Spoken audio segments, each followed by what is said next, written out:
What's up, everyone? Thomas here with ForReel, and today I get to talk with Alex Haughey, the writer and director of the film Under the Influence. I am also joined today with the lead actress in that movie, Taylor Joree Scorse. Guys, welcome to ForReel. I'm so glad that you're here.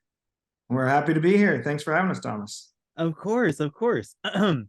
Before we jump into the conversation, just want to remind everyone to like and subscribe. Your engagement really helps increase the exposure of our channel and thus increasing the exposure of films like Under the Influencer.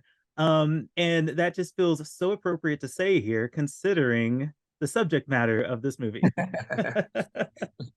Yeah, that is the crux of the story.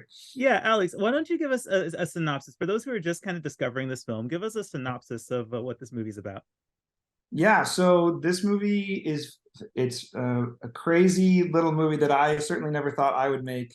But about 6 years ago, I worked for a big YouTuber, and that experience is kind of what this story is centered around. It's about a YouTuber who caught that wave of YouTube and rode it to great success. And now the way I like to tell people is basically she's experiencing a midlife crisis in her 20s because the algorithm is no longer smiling upon her, and she's started to run out of usefulness to the YouTube crowd, and she's trying to recontextualize her life and figure out what to make of everything now that she has to live a more natural existence. It's such an interesting premise. Obviously I'm in the digital space. I Right. would not consider myself an influencer at this point, but I see glimmers of it, and obviously, we all understand or at least see the surface level of what influencers do and what their lives are like. But it was so interesting with this movie, kind of getting that insight as to kind of the behind the scenes on this particular situation of this influencer, Tori, who Taylor you get to play, seeing her go through this kind of like crisis. um Yeah. and so I appreciate that about the story. Taylor, tell me more about what attracted you to this role and maybe how you became a part of the project.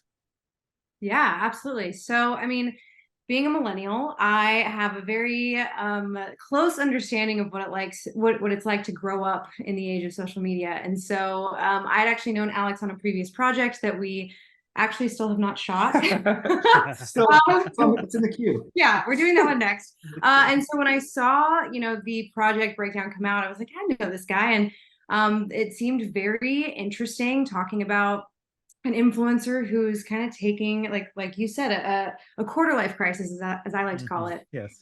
And I have a lot of really good friends who are social media influencers, and it's always been this interesting like push and pull for me, especially being an actor. We are our own small business, so it's like this crux of, do I push into social media, or do I take a stand? Do I not fall into its traps? And I really wanted to explore that, especially in today's day and age when we're just seeing kind of the toxicity that social media is causing, especially when you are growing up with it. And so I wanted to explore that and make a stand on it and kind of push that idea out in the world and be like, okay, here's what we're dealing with. What do we think? Where do we go from here? So yeah, once I reached out to Alex and I was like, hey, I kind of want to take a stab at this character. And at first, you had the idea of maybe even bringing in an actual social media influencer to play this role. Yeah. And he was like, hey, just want to let you know, this is I'm fiddling around this idea, so I'll absolutely let you audition, but I'm not sure that's going to be the real way we go. And then I came in, and then you were like, oh. I was convinced at first I wanted to do it like very meta and have like, the girl I worked for, play the lead role and, use parts of her real life mixed with, and have it kind of mixed with like documentary style in and out with like some narrative elements. And it was a very pretentious indie vision of something that very, very quickly fell apart and had to be recontextualized. But I liked the idea enough that we pushed forward. And now I say it couldn't have worked out any better, because anyone I would have found within that space, I don't think anyone could have pulled off what Taylor was able to pull off in this. And so it happened the way it was supposed to, and I certainly harbor no ill will for the way that it turned out. No, that's great. It's certainly it's I think everything about it really falls into place. Taylor, you do a great job with this role, and so I am happy that everything worked out the way it was supposed to. We'll talk more about the movie, but Alex, I really kind of want to know more about your experience with the with your YouTube influencer. I don't know if you can give specifics about who or what you did or whatever. But Yeah, I have yet to name her, and I'm gonna leave I'm gonna leave her anonymity. that's But fair. but no, yeah, I mean, essentially, I got in, and it was very similar. I mean, obviously, this role is inspired a lot by her, and just what I saw while I was working there, in the sense that like she got into it when she was very young, just doing makeup in her mirror, and all of a sudden, you know, when YouTube caught fire there, people like that got swept up in it, and by the time she was 18, you know, she was a millionaire and had all these millions and millions of followers and all this influence all over the industry. And so I just found that that had created a very unique experience that was outside of what most people like. It felt like she was living in a dream world in a lot of ways, in this kind of fantasy, because it's like she didn't really mature and grow like a lot of us normies do. You know, like we had this big house you had rented that we would do all our work in, but like she didn't have any furniture, and she didn't know, like she didn't, like the cabinets were all empty. It was like she knew she was supposed to get a house, but she didn't know what it meant to own a house and to live in that space. And the other thing about it was that she was a very lovely person, and very friendly and kind, but spending enough time with her, what I observed is that she had this deeply cynical view of just kind of interpersonal relationships, because for 10 years now, all anyone had wanted from her was what they could extract, whether that was fame or money or influence, whatever you want to call it. And so she really did keep everybody at arm's length. And, you know, she was good at being friendly and bubbly and talking to you, but she was not good at maintaining deeper friendships and relationships. And it just left her in a really isolated place. And that's something I found to be very fascinating about just kind of living in that world with her for a year and observing, and what I found to be really interesting once I started exploring that in terms of like, what would that mean for a character, and what you could, you know, how you could drive a story with that as kind of a starting place. Yeah, absolutely. And I think that that context is really valuable for going into this movie, just kind of understanding, because I think we hear the stories, but Yeah. because being an influencer is so like kind of, we're detached from that, Right. it doesn't quite register. It still kind of feels like fiction.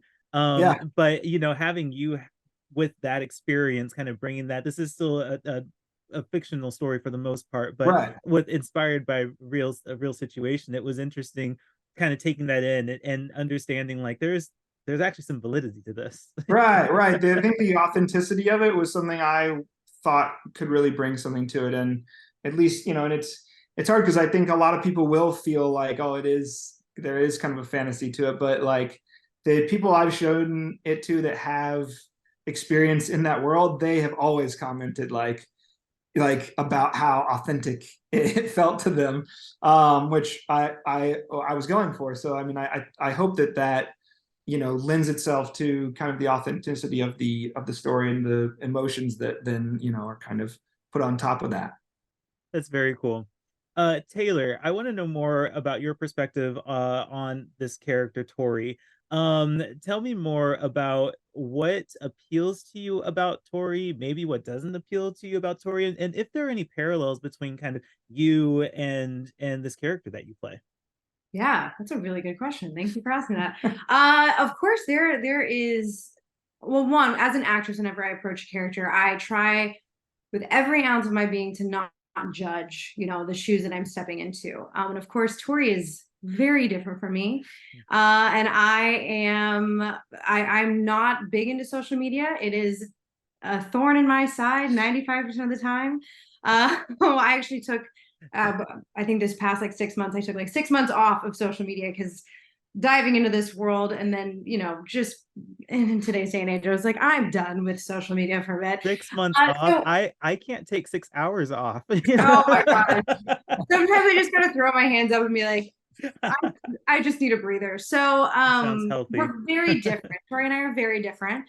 That being said, you know, I do a lot of homework in researching these influencers. I don't follow a lot of influencers, so I was like, okay, what does this look like What do their lives look like? What do their videos look like? What is the difference between her her online persona versus what her offline persona could look like? And of course, as you've seen, I'm assuming there's a lot of sides to Tori.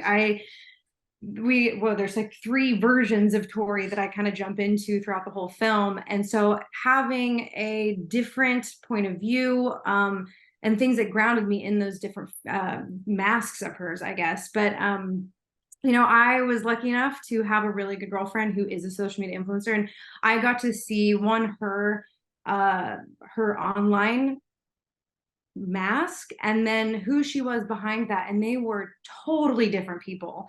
So kind of approaching it from that angle, knowing that Tori has this facade that she puts on that kind of is like her outer shell that protects her from that gives her distance between her viewers and her, and then the other 2 sides of her, which is her inner ego, her inner voice, which was so much fun to play, which was this like, how did you describe the 1940s Katharine Hepburn, like just drama. That one was the easiest one to hop into for me. I was like, this is Taylor, this is Stoney. And then I think the part of Tori that I really probably most closely connected with was the exhaustion. Like, I've been there. I know exactly what it feels like to be pushing and running and trying everything and throwing spaghetti on the wall and nothing's working. So the hollow feeling that I think she carries through a good portion of that film, that is something that I pull from personal experiences for myself, because we've all been exhausted, and I felt that. So yeah, I hope that answers your question. It does. A lot of work together leading up to the filming as well, and Taylor was just like, every second she had free, she would come, and we combed the entire script and went scene by scene, beat by beat, and really just broke everything down in terms of what I was looking for, what she was bringing to it, and again kind of morphed the script into what it became just by kind of like kneading that dough together and kind of making it into a thing that brought the authenticity that I understood from my side, and then bringing Taylor's own experience into it too. So yeah, it was a truly collaborative effort. And I mean, no matter what anyone says about the movie, the only universal acclaim is that everybody loves what Taylor's doing in the movie. It's just an incredible performance. Oh, it really is. It's so much. It's fun, and it's fun. It's well acted, and like you said, there's like 3 distinct characters kind of going on with Tori, 3 sides of Tori. And that kind of leads me to my next question for you, Alex, with how the film is structured. So it's interesting because there is like a record flip that happens midway through the film. Tell me more about how you approached wanting to tell this story and making that decision to like have this very interesting story happened in the second half. Yeah, so it was a very stark transition, and that was kind of like always my big hurdle that I knew I was going to have with this project, is like, can I get people to come with me when I make this kind of transition into the last act of the movie? And it's really based on an old French movie that I watched right kind of when this opportunity presented itself, called Cleo from 5 to 7. It's a very famous old Agnes Varda French New Wave movie that still no one has seen that I've talked to. So I'm waiting for somebody to like say, oh, I know that, and be telling me about it. But it's a very uniquely structured film, and it's about a singer in Paris in the 60s who's kind of handled and pampered and not allowed to do anything for herself, and what effect that has on her and how she kind of breaks away from that. And it had such a unique structure, and it hit me in such an interesting way that was so fresh, given the kind of structure I'm used to in this kind of story. And I really felt so moved by that movie because it reminded me so much of this girl that I worked for, and the way that her life was kind of managed for her in a lot of ways. And I said to myself, like, if I can achieve what that movie is able to achieve structurally with the experience I have like laid on top of it, I think it could be a really interesting update on what that movie was able to do given in its own time. And so that's kind of where that came from. And I like it has that kind of, it's not as stark as ours in terms of a break, but it has that kind of structure where there's just a moment where she breaks away from everything and kind of starts a different story that you know, it's the French New Wave, so they meander and talk about existence the whole time. Then I thought that if we could do that for a modern audience and have you know, kind of have a third act that is different but is satisfying in a different way, it could achieve what that movie was able to do, which is hit this note of hope at the end so strong that it kind of lifted me in a way that I've had lifted in a lot of kind of bigger, more epic movies than I was expecting to get from this kind of small, you know, intimate character study. And so I was kind of like, if I can achieve that in a modern context, it'll be something that, you know, is really impactful for audiences. And obviously, given the subject material and all that, the relevance, I think, to everybody is what, you know, makes it something that's really interesting to see. I'm really fascinated to see how it's going to hit audiences once it kind of gets out there. Yeah, it's interesting because even stylistically, there's a interesting change in the color grade. Like it's very vibrant for the influencer segments of it, but then during the you know, her breakaway when she's just like a normal person, I don't know. It's just like it's so, like you said, hopeful, but there's this like really I don't know how to explain, like subdued kind of style to Yeah, it. well, it cuts. Yeah, we used specific cameras to shoot that first part, and then we shot like a 16mm Yeah. grainy, like with this old lens that they used to use in the French New Wave. So it has this kind of dreamy like quality to it. Like, so I mean, my idea was I wanted it to bring it down to kind of a raw and gritty, like she's not putting it on anymore. It's no more of this pristine, perfectly clean lines and frames and everything anymore. It's a grittier and more like raw experience with her through that last leg of the journey. And obviously, as a director, that's a fun stylistic thing to bring to it. And from a practical standpoint, it was great because it was like, oh, we're muddying it up and it doesn't have to be perfect anymore. So like we go handheld and we do all these things that actually made it a little easier on us in a lot of ways. Of course, we were shooting outside in 100-degree heat, so that wasn't. And he threatened to do reshoots at one point. And we're like, no, It's good. Just roll with it. It's good. No, it works out. This is a question for both of you. Because this subject matter is so relevant, I think that a lot of people, especially like millennials and even Gen Z, particularly, are they aspire to be influencers, or you know, there's kind of this this romanticism about the idea of being an influencer, and you know, I kind of want to know what both of you, and Taylor, maybe we'll start with you, what you want people to take away from Tori's story here, because I don't think it's necessarily being an influencer is bad, right? So like, what do each of you want audiences to take away from what Tori experiences in this movie? Good question. Yeah, there's one of my favorite lines in the whole film is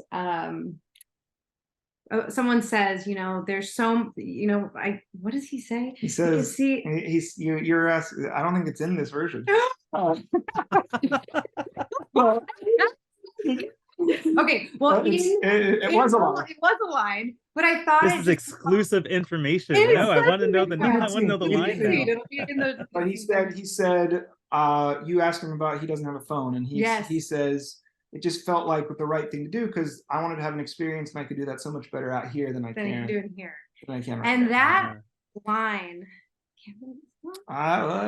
sorry, it's my favorite line, but I just thought that line encompassed everything about the film that I wanted to like put out there, that like phones are not bad, social media is not bad, but it's acknowledging when it starts to take over your life and when it's keeping you from engaging and living out and using your senses to experience the world around you.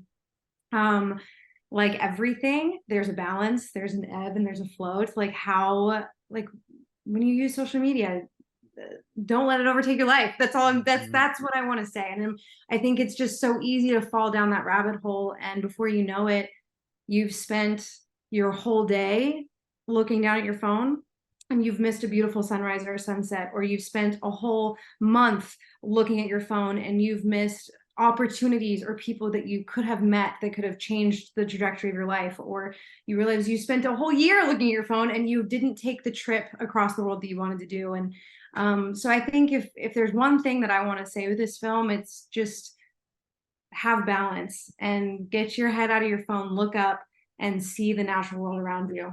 You can do so much with engaging with people, and yeah, that's my biggest hope for this Yeah, film. I mean, I think Really that especially when we started, I thought that that would be a really great in, and it's the universality of it, right? Like all of us, even my mom, you know, looks at Facebook all the time now. You know what I mean? Like it's something that everybody is aware of and kind of acutely at this point. And what's been interesting to me is the way that that's evolved as we've kind of gone through this process for me, which is from a place of, yeah, like I think initially the idea was to make it this very simple universal thing of like like Tori gets lost in this identity.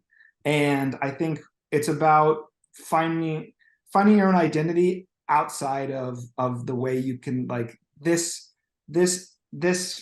phenomenon can mask and create its own identity for you that isn't really who you are. And like it feels overwhelming at times because we're also lost in it all the time. But my idea initially was that, like Taylor just said, it's like the escape is this easy. It's just looking up, like, and just to remind people of that.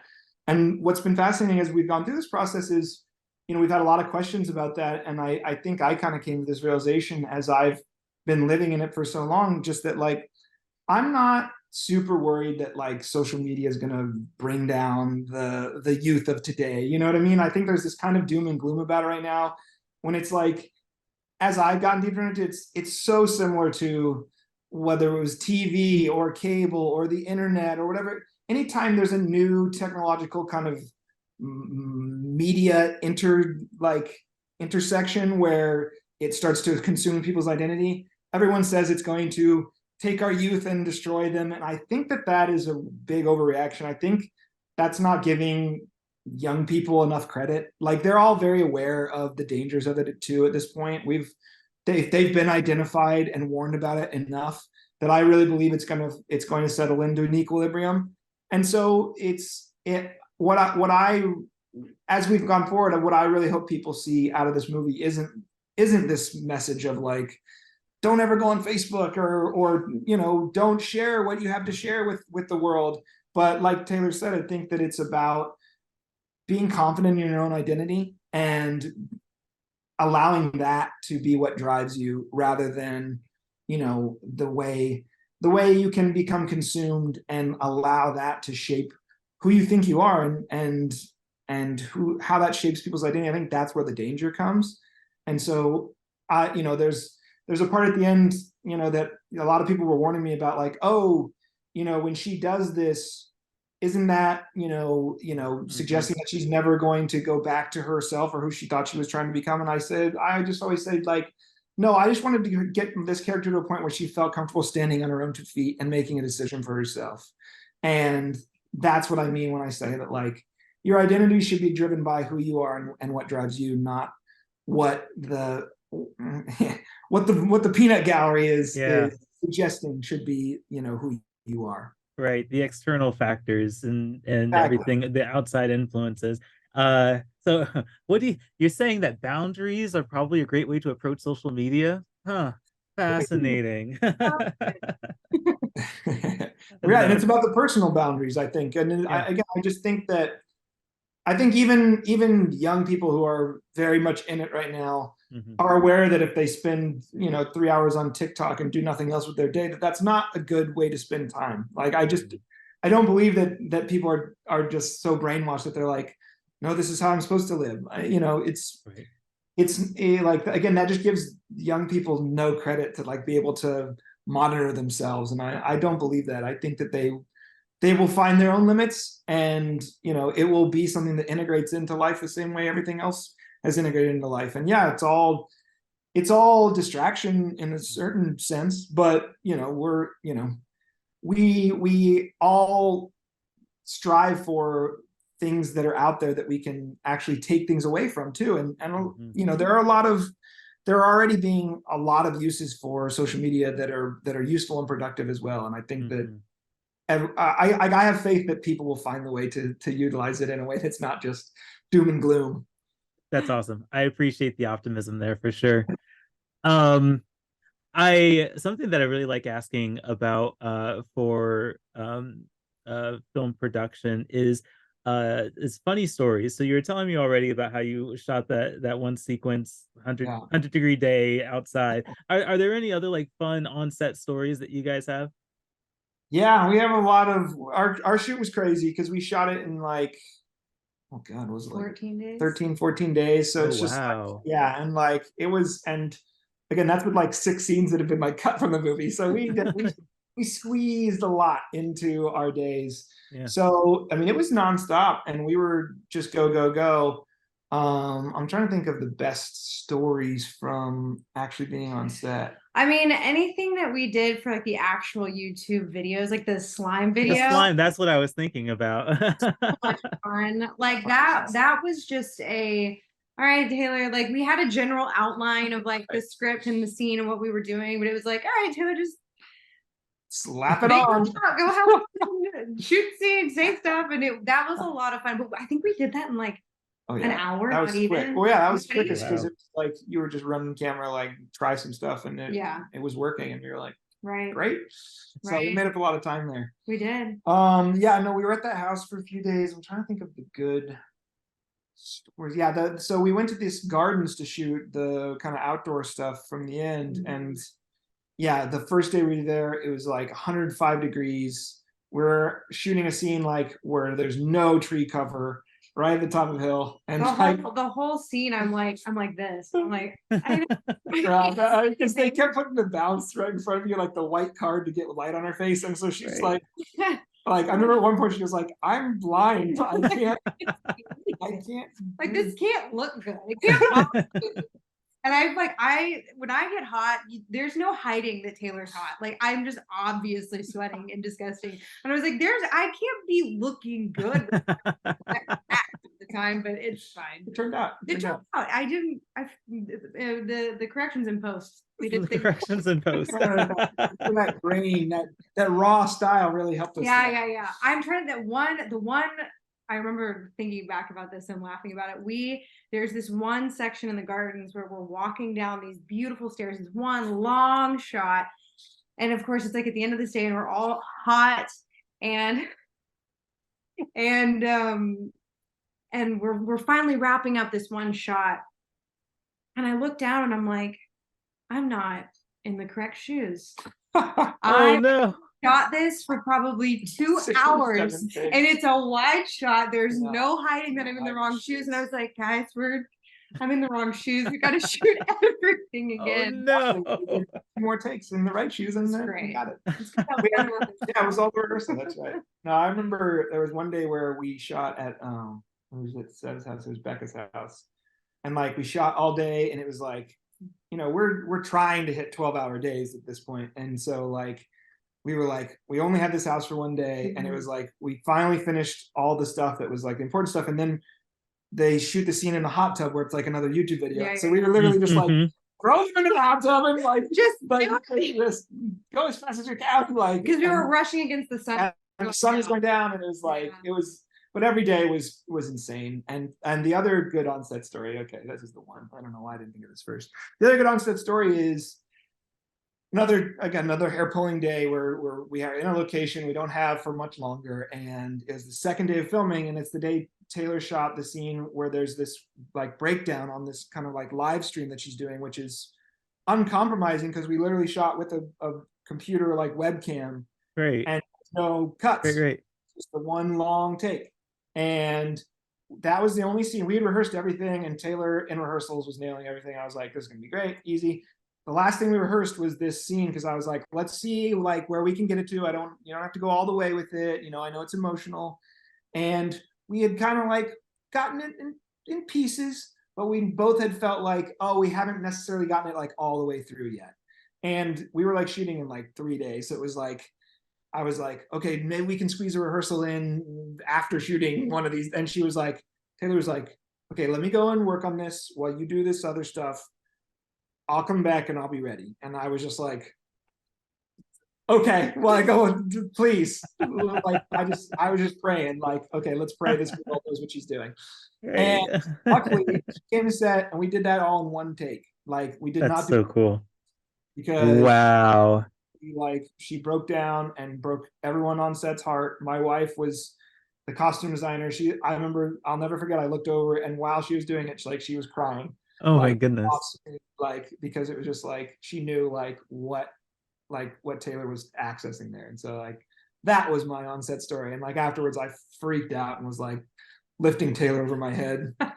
Like, It's a great shot. You know, I'm a big fan of single takes or longer takes. Like when you can get as much out of one take as possible, like that really appeals to me. And so that shot happened. And I'm just like, dang, this girl is acting. that was acting. Well, thank you. I appreciate it. It took a lot of work, and I'm happy with where it is. So I was exhausted after that. I was like, okay, and we're done. Of course, yes. And just instinctually, I was like, should we do another one? And everyone was like, you shut up. I was like, oh, I was like, I can do it. I can do it. We decided to leave it. Yeah, and it, I mean, of course we did. And if we had done another one, it would have just been a waste. I would have been like, yeah. Well, sorry, Taylor. You tap into your emotional depth one more time for no reason. That's funny. Yeah, that was my favorite on-set story, because and I mean, the thing about that was like, that is the turning point. That's like the crux of the movie for me. So if that works, we have like a movie, and if it doesn't, I really don't know if I'm going to be able to get people to come with me, because they have to believe that this breakdown was affecting enough to make her change at that moment, but also make you believe that it affected the audience enough, because it was going out to other people, and that effect ends up playing out on screen in some way later. So I just that's why I was freaking out, because I was like, okay, now I know we've got a movie. Yeah, absolutely. I really, really admire that scene. I think you're right. Like that scene is so pivotal to how bought in we are to the rest of the story. So yeah, it's really fascinating, because like you were saying earlier, there's this idea of what an influencer is, and I think I was really trying to trade on that in terms of like, up front, I almost want you to be like, ugh, like, like, which is how a lot of people feel about these personalities. I kind of wanted to sneak in the back door and have you not realize as the movie goes on that like, oh, I'm actually relating to her. I actually am kind of falling in love with her. And now that she is so devastated, like I'm feeling that, and I understand what, like, what's going on with her. Absolutely. On the subject of acting, I feel like it's important to acknowledge what's happening in the industry when it comes to writers, the strike, fair labor practices, and all of that stuff. I am interested in hearing from people in the industry what you guys are feeling, what you want to express about that, and just give your insight on the industry and where we're at right now with that particular situation. Yeah. You're in deeper than me. Yeah, I mean, I'm absolutely standing with SAG. I think that they are doing a really great job protecting actors and standing up for what we deserve as a livable wage. I always go back to the original history of like Hollywood, and like Hollywood was created so that artists could come and have a livable and cheap area to live and work. And of course that's not necessarily the case anymore in California, and minimum wage doesn't work for us anymore. So I think that our negotiators are doing a really great job of standing their ground, standing firm, and trying to get the best contract for us. So I of course hope it ends quickly, because I think it's not fun being out of work and having to do it for months and weeks, and trying to have your mortgage covered, or your rent covered, and gas and all the other stuff. So I hope that it ends soon, but I think if we as the WGA and SAG stand together, then the little guys are going to get what we need. So I just pray that it ends quickly.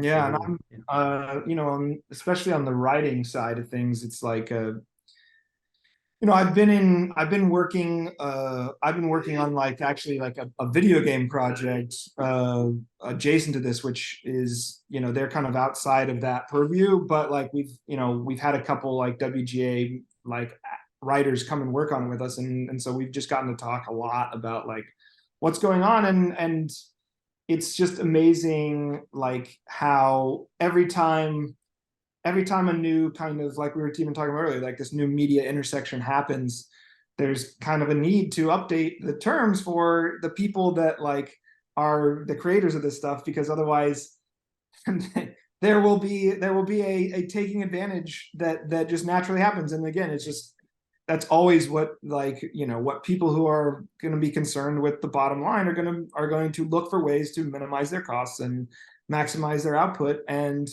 so it's like, for me, it's like it sucks that that's always the case, but like it kind of is something that has to happen every time, given the system we're in. And I'm glad to see that, it really feels like, especially on both sides, like everybody's standing in solidarity. Everybody is unified in terms of what the basics are that need to happen.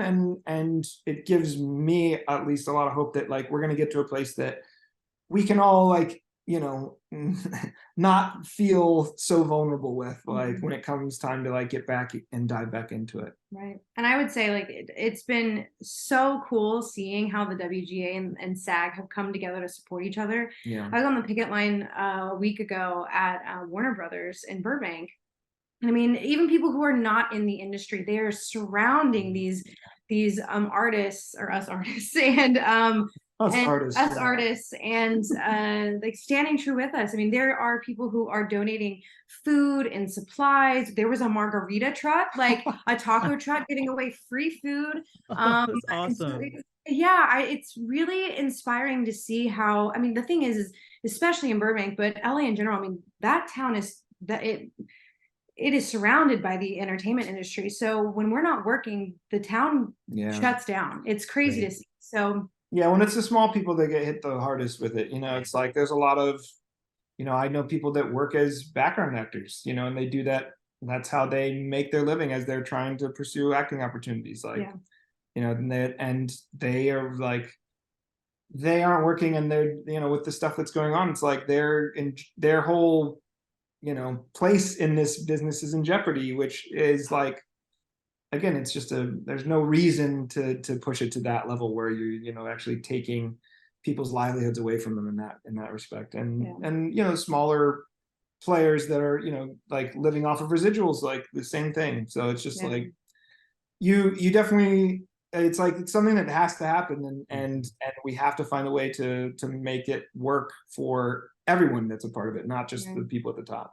And I think us having this sacrifice right now, it's going to better everyone for the future. So it's not comfortable, but it's kind of like a workout. You have to get through the pain to make those gains. That was so cheesy. I can't believe that analogy was so perfect. lead the interview with that. That was excellent.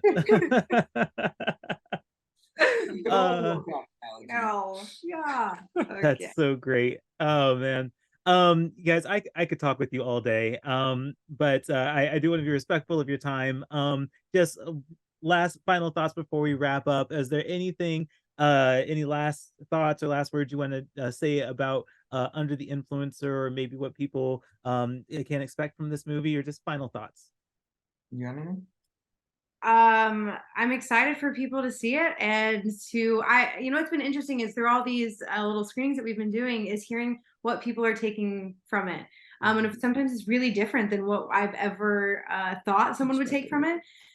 So if you as the viewers get something, like, let us know. I want to know what you guys pulled from it, because it's really inspiring when we've put so much hard work and effort and time into this film, and it's finally getting seen by people. I mean, as artists, that's like the best feeling in the world. So share it. I want to hear. Here's Taylor's phone number. Just call her. Yeah, this is a very exciting time, because we're about to make the big push out into distribution and see what that's going to look like. And we'll try to, we haven't done much. Funny enough, we haven't done much on social media with this movie yet, because we're standing true to our, our film. we're trying to wait until we actually have a release date, and then really make a big push to raise the awareness about it and get it out there. And I just really believe that there's an audience for this movie, and it's going to hit a lot of people, like Taylor said, in a lot of different ways. And I think that ultimately it's a movie that everyone can relate to, and I'm excited to just get it out there and see what that response is on the other side once we kind of are able to take it across the finish line. Very cool. Very cool. Well, congratulations on completing the film and starting to get it out to audiences. I am excited for people to give their reactions and for this movie to just go out into the world. So thanks, Thomas. Awesome. Thank you. And everyone out there watching, appreciate you tuning in. Remember to like and subscribe. And until next time, keep it for real.